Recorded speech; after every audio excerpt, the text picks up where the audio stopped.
আল্লাহ আমাদেরকে সুন্নত তরিকায় চলার তৌফিক দান করুন। 10ই মুহররম রোজা রাখবেন, আর আগের দিন 9 তারিখও রোজা রাখবেন।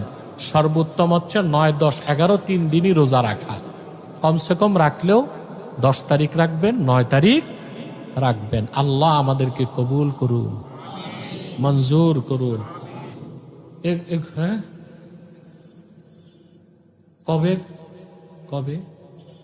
আগামী রবিবার ইনশাআল্লাহ মুহররম শরীফ উপলক্ষে আব্বাসী মঞ্জিল জোনপুর দরবার শরীফে অত্যন্ত বরকতপূর্ণ মাহফিল অনুষ্ঠিত হতে যাচ্ছে।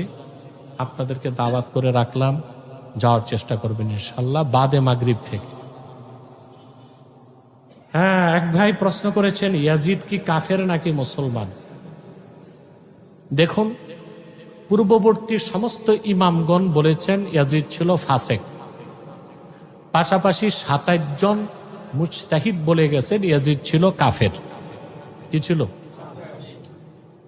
হানাফি মাযহাবের শ্রেষ্ঠ তাফসীরের কিতাব রুহুল মাআনি 25তম খণ্ড 309 পৃষ্ঠায় মাহমুদ আলুসি ইয়াজিদের ব্যাপারে 3 পৃষ্ঠা আলোচনা করছেন। কত পৃষ্ঠা?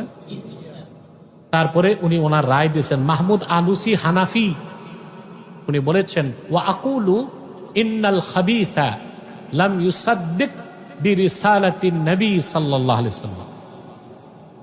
যে দীর্ঘ গবেষণার পর আমি বলি যে এই খবিস ইয়াজিদ কুলাঙ্গার, সে আল্লাহ রাসূল সাল্লাল্লাহু আলাইহি সাল্লামের রিসালাতকে বিশ্বাস করত না। তো তার কি আর মুসলমান বলা যায়? এ ব্যাপারে আমাদের ডকুমেন্টারি আলোচনা আছে, দেখে নেবেন।